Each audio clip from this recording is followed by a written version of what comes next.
Amigos y amigas, proclamamos el Evangelio que la Iglesia pone en nuestros corazones en este domingo. Del Evangelio según San Mateo, del capítulo 4, versículos del 12 al 23. Cuando Jesús se enteró de que Juan había sido arrestado, se retiró a Galilea y dejando Nazaret, se estableció en Cafarnaún, a orillas del lago, en los confines de Zabulón y Neftalí, para que se cumpliera lo que había sido anunciado por el profeta Isaías: tierra de Zabulón, tierra de Neftalí, camino del mar, país de la Transjordania, Galilea de las naciones. El pueblo que se hallaba en tinieblas vio una gran luz. Sobre los que vivían en las oscuras regiones de la muerte se levantó una luz. A partir de ese momento Jesús comenzó a proclamar: conviértanse, porque el reino de los cielos está cerca. Mientras caminaba a orillas del mar de Galilea, Jesús vio a dos hermanos, a Simón, llamado Pedro, y a su hermano Andrés, que echaban las redes al mar porque eran pescadores. Entonces les dijo: síganme, y yo los haré pescadores de hombres. Inmediatamente ellos dejaron las redes y los siguieron. Continuando su camino, vio a otros dos, a Santiago, hijo de Zebedeo, y a su hermano Juan, que estaban en la barca de Zebedeo, su padre, arreglando las redes, y Jesús los llamó. Inmediatamente ellos dejaron la barca y a su padre y los siguieron. Jesús recorría toda la Galilea, enseñando en las sinagogas, proclamando la buena noticia del reino y curando todas las enfermedades y dolencias de la gente. Hasta aquí la palabra de Dios. Y vamos entonces a meditar esta palabra, dejar que nos diga Dios algo al corazón. El texto comienza diciendo que Jesús va a Cafarnaún. Jesús se cambia de domicilio. Él vivía en Nazaret, pero va a Cafarnaún, a orillas del lago. ¿Por qué Jesús no permanece en Nazaret, su ciudad, su pueblo natal? Porque Jesús va a Cafarnaún. Y luego podríamos preguntarnos también por qué Jesús demora tanto tiempo en comenzar la predicación del reino. ¿Por qué comienza recién a los 34 años? Jesús muere a los 37 años. ¿Por qué comienza recién a los 34 años a predicar el reino? En primer lugar, veamos por qué en Cafarnaún comienza Jesús su predicación. Si Jesús hubiera comenzado la predicación del reino en su ciudad natal, en Nazaret, es como si hubiera hecho un hueco en el agua. Porque la gente de Nazaret era gente muy conservadora, de mentalidad muy cerrada. En cambio, Cafarnaún era una ciudad donde la gente tenía contacto con otras culturas, un pueblo de contacto con otras culturas, gente de mentalidad más abierta. No es que siempre le haya ido bien a Jesús en Cafarnaún, pero al menos la predicación del reino tuvo mayor receptividad allí en Cafarnaún. Por eso Jesús cambia de domicilio. Jesús no se queda en su pueblo. Podría haberse quedado en su ciudad de Nazaret, pero Jesús cambia de domicilio, va a la casa de Pedro en Cafarnaún. ¿Por qué comienza Jesús su actividad tan tarde? ¿Por qué comienza recién a los 34 años? Es que Jesús quería conocer a la humanidad desde adentro y por eso vivió en Nazaret durante tanto tiempo.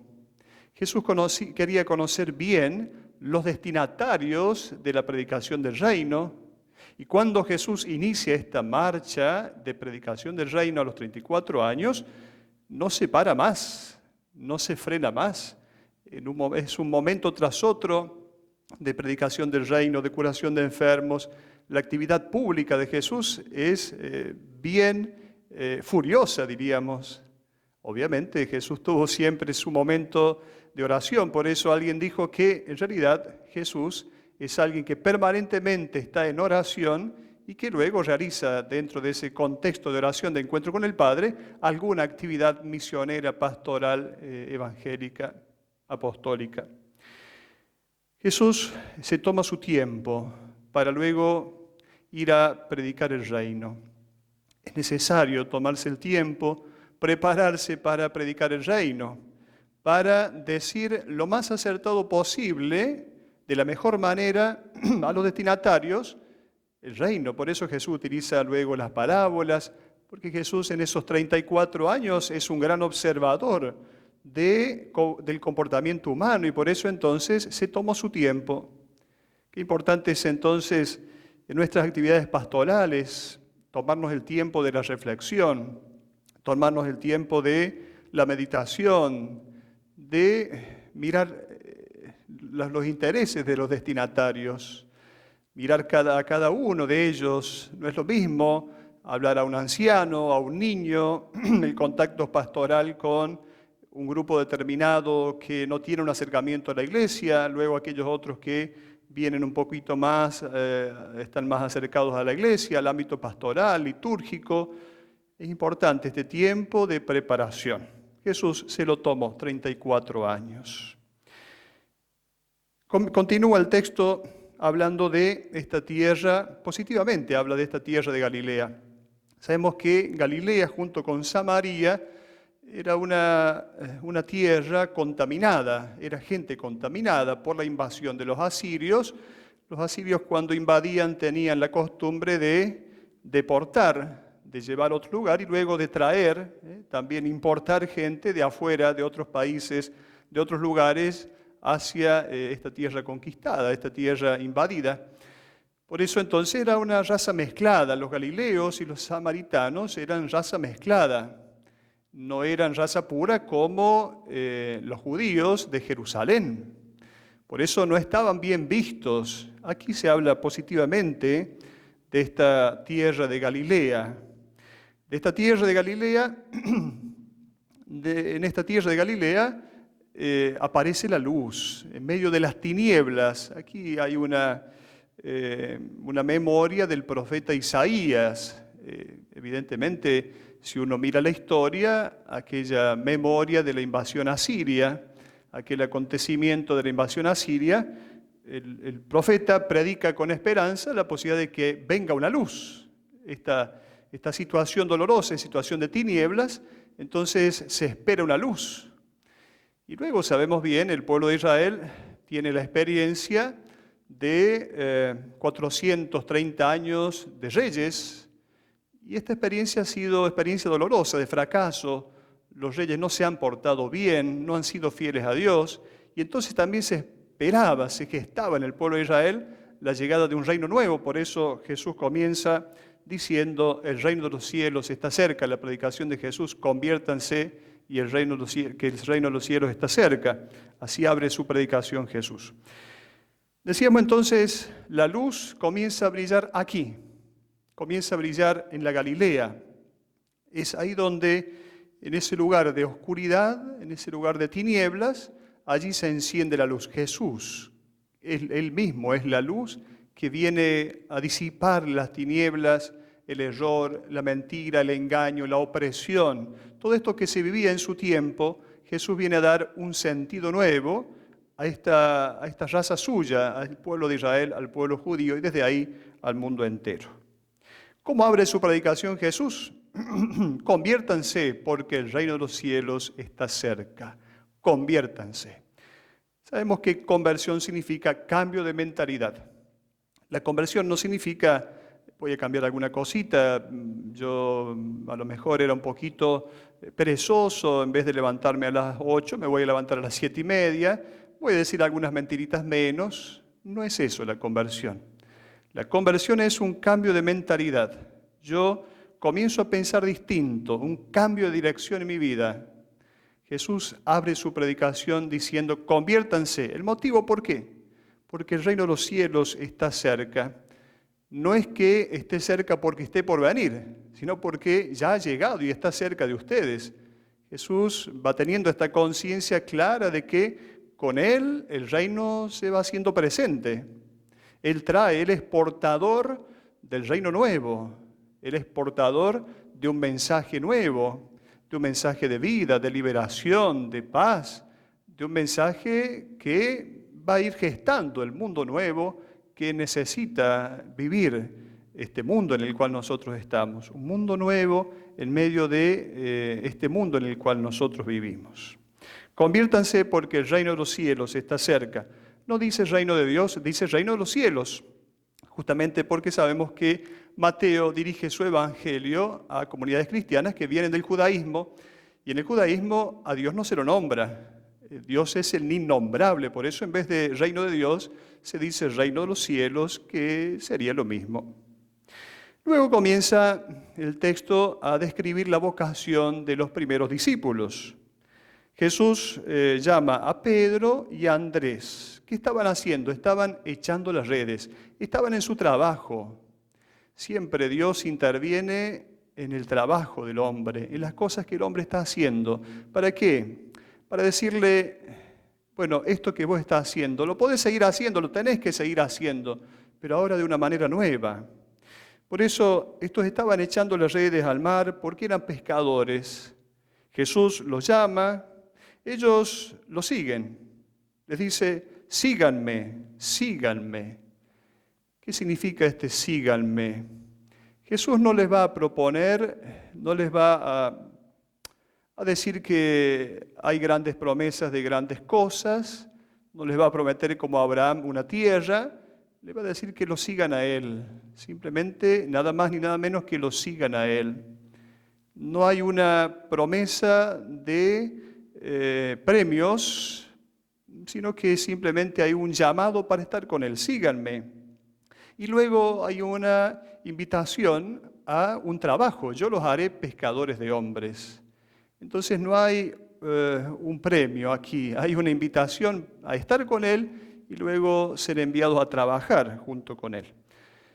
Se trata entonces de poner nuestros pies en la horma de Jesús, nuestros pies en las huellas de Jesús. Esto es seguirlo a Él. Las huellas significa su pensamiento, poner nuestro pensamiento, adecuar nuestro pensamiento al pensamiento de Jesús. Yo los haré pescadores de hombres. ¿Qué significa esta expresión? Muchas veces nos preguntamos, pero el pescador saca al pez, muchas veces hemos hecho la experiencia, a lo mejor con alguna cañita por ahí en algún río, hemos hecho la experiencia de tirar la caña y sacar algún pez. Al pez no le gustaría que lo saquen del agua. Como Jesús dice a sus discípulos, los haré pescadores de hombres. Es que el agua, el mar, en la mentalidad de la época de Jesús, significa el mal. El agua, el mar es el símbolo de todas las fuerzas opuestas al reino de Dios. Entonces, sacar a los hombres de eso significa sacarlos del mal y llevarlos al agua de la salvación. Imaginémonos que si hubiera un agua contaminada, un agua envenenada, ese es el agua del mar, hay que sacar de allí a los peces para llevarlos entonces al agua de la salvación. Por eso Jesús dice, los haré pescadores de hombres. Sacar al hombre de esta situación de opresión, de mal, de egoísmo, de pecado, y entonces llevarlo a una situación nueva, que justamente coincide con la propuesta de Jesús, que es el reino de Dios. Inmediatamente ellos dejaron las redes y los siguieron. Inmediatamente, el texto subraya esto, inmediatamente. No hay tiempo para perder, no hay tiempo para perder. En la fe no tenemos que preguntarnos, bueno, voy a creer un poco más y entonces voy a hacer algunas obras buenas para que luego no tenga que ir al infierno o tenga como premio el cielo. No se trata del cielo, del infierno, no se trata de lo que viene después. En primer lugar tenemos que mirar lo que viene ahora, lo que está ahora. El premio es aquí y ahora. Inmediatamente significa entonces una invitación a disfrutar de los valores del reino de Dios aquí y ahora. No porque vayamos a tener un cielo o un infierno de premio o de castigo, sino porque aquí y ahora tenemos la posibilidad de disfrutar del reino de Dios. Vamos a poner un ejemplo. Supongamos que en una pareja, en un matrimonio, el esposo y la esposa durante muchos días quedan sin hablar. Y entonces uno piensa, qué pena, porque han perdido la posibilidad de manifestar el amor a través de la palabra. Se han perdido 15 días de amor, por ejemplo. Entonces, en el ámbito de la fe sucede lo mismo. Cuando nosotros nos descolgamos del ámbito de la fe, perdemos días de fe y de amor de Dios.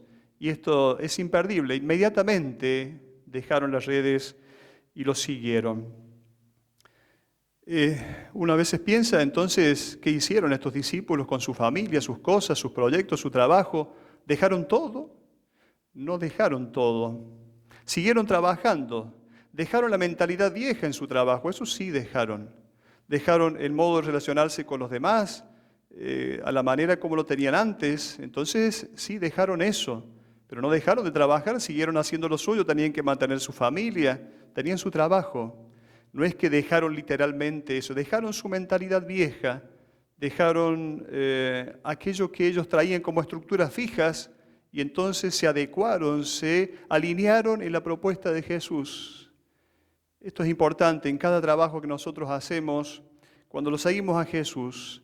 En cada trabajo no dejamos el trabajo. Esto no se trata de una propuesta de vocación a sacerdote, religioso, religiosa. Es una propuesta de vocación cristiana, de seguidores de Jesús, de discípulos suyos. Es para todos, no es para una parte del pueblo de Dios que son los presbíteros, los religiosos, las religiosas. Es para todos. Todos entonces estamos llamados a dejar las redes, es decir, dejar de hacer de la manera como antes lo hacíamos esos trabajos, esas actividades. Tenemos que dejar esas mentalidades, esa mentalidad vieja que muchas veces nosotros tenemos para adecuarnos a la mentalidad de Jesús. Entonces nos convertimos en discípulos suyos. También cuando se relata la vocación de Juan y de Zebedeo, la vocación de Juan y Santiago, ¿qué es lo que dice el texto? Dejaron a su padre y dejaron la barca. Entonces, el padre significa la tradición, los padres significan la tradición. Dejaron las estructuras antiguas, dejaron la mentalidad vieja, dejaron el modo de pensar viejo respecto de Dios. Muchas veces nosotros tenemos un modo de pensar viejo respecto de Dios, un modo antiguo. Pensamos que Dios es un justiciero que viene a castigar a los malos y premiar a los buenos. Pensamos que Dios tiene que estar de nuestra parte y mientras más le rezamos y mientras más buenas obras hacemos, más compramos la gracia de Dios. Son mentalidades paganas. Esto es lo que tenemos que dejar y entonces abrir el corazón a la propuesta nueva de Jesús. Dejaron la barca, también decíamos, la barca en el lenguaje primitivo de la comunidad cristiana significa la iglesia. Pero aquí dejaron su barca para subirse a la nueva barca, que es la comunidad de Jesús. Dejaron las cosas que ellos hacían a la manera que ellos lo hacían. Dejaron entonces el modo de relacionarse con el dinero, con los demás, de llevar a cabo su trabajo. Lo dejaron a eso. Empezaron una nueva manera, que es la manera como propone Jesús y su comunidad, esta comunidad que está representada en la barca. Miremos entonces estos discípulos que fueron llamados, miremos el corazón de este Jesús que nos sigue llamando también a nosotros. Tú y yo somos invitados, somos llamados por Él a ser discípulos misioneros suyos. Hasta la próxima.